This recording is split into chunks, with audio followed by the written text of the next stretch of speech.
Il est 7h20, le monde de la bande dessinée, c'est avec vous Mathieu. Vous signez des articles sur age-bd.com. On commence par Oscar et la Dame Rose. On a hâte de voir à quoi ça ressemble cette adaptation, parce qu'on est bien d'accord que c'est adapté du roman d'Éric Emmanuel Schmitt. Exactement, on voit son nom d'ailleurs sur la couverture. Vous connaissez certainement Oscar et la Dame Rose parce que c'est l'un des livres les plus connus d'Éric Emmanuel Schmitt. Magnifique. On peut d'ailleurs parler d'un best-seller puisqu'il s'est vendu à 1,3 million d'exemplaires à ce jour. Adapté au théâtre à plusieurs reprises, adapté au cinéma avec Michel Larocque dans le rôle principal. Et donc c'est vraiment un récit tendre, émouvant, qui vous prend aux tripes et qui est aujourd'hui réinventé dans une bande dessinée sensible et personnelle. Et alors vraiment, je vous mets au défi de lire cette bande dessinée sans verser une petite larme.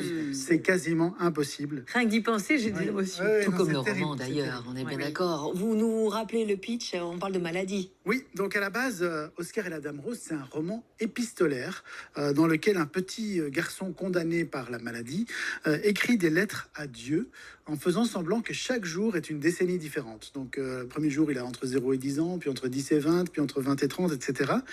Et c'est Mamie Rose, une vieille dame qui venait le voir à l'hôpital alors que ses parents, eux, n'avaient plus la force et plus le courage de venir, qui lui a donné cette idée d'écrire ces lettres à Dieu.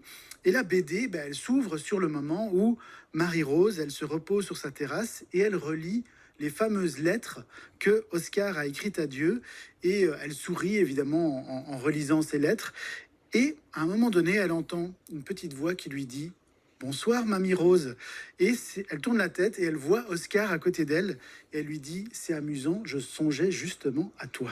Est-ce que c'est réussi? Je pense que oui, vu les dessins et vu les textes, ça a l'air très réussi. Oui, c'est très réussi parce que voilà, cette première séquence que je viens de vous raconter, elle marque vraiment le début d'un échange intense, magnifique entre Mamie Rose et Oscar.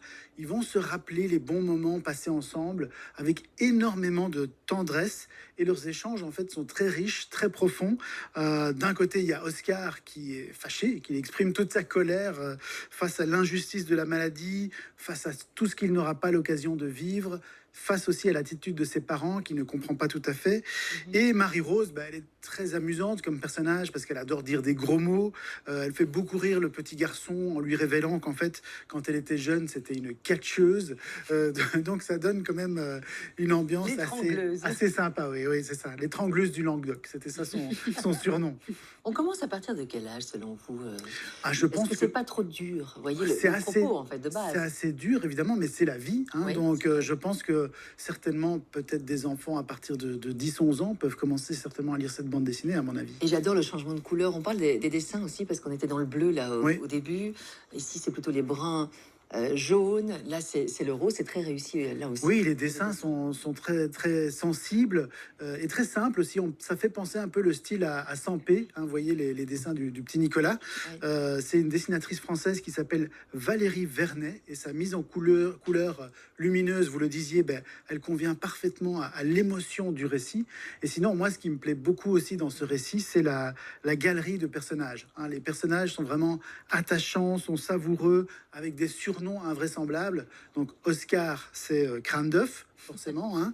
Mamie Rose, on vient de le dire, c'est l'étrangleuse du Languedoc. Et puis il y a Peggy Blue, qui est une petite fille qui est atteinte du syndrome, alors attention, docteur Charlotte, le syndrome d'Eisenmenger. Une inversion des organes. Voilà. Au niveau, donc elle est toute bleue. au niveau des cardiaques, en fait. Elle a D'accord. inversion des vaisseaux. Donc il y a Peggy Blue, il y a dont Oscar est secrètement amoureux. Il y a Bacon ou Bacon, un petit garçon grand brûlé. Il y a Sandrine la chinoise qui souffre d'une leucémie. Il y a Brigitte la trisomique. Donc c'est assez amusant toute cette galerie de personnages, sans oublier évidemment le docteur Dusseldorf qui est le médecin d'Oscar. Il y a une très belle scène où en fait il y a une sorte de relation inversée entre eux, puisque c'est Oscar qui le réconforte. Qui réconforte son médecin, alors qu'on imagine que a priori ça devrait plutôt être l'inverse. Donc c'est vraiment un livre bouleversant. Je crois que le livre d'Éric Emmanuel Schmitt était déjà bouleversant, mais cette bande dessinée, elle l'est tout autant. Et donc c'est vraiment un très beau récit qui redonne foi en l'humanité. Magnifique, très humain, j'allais le dire justement.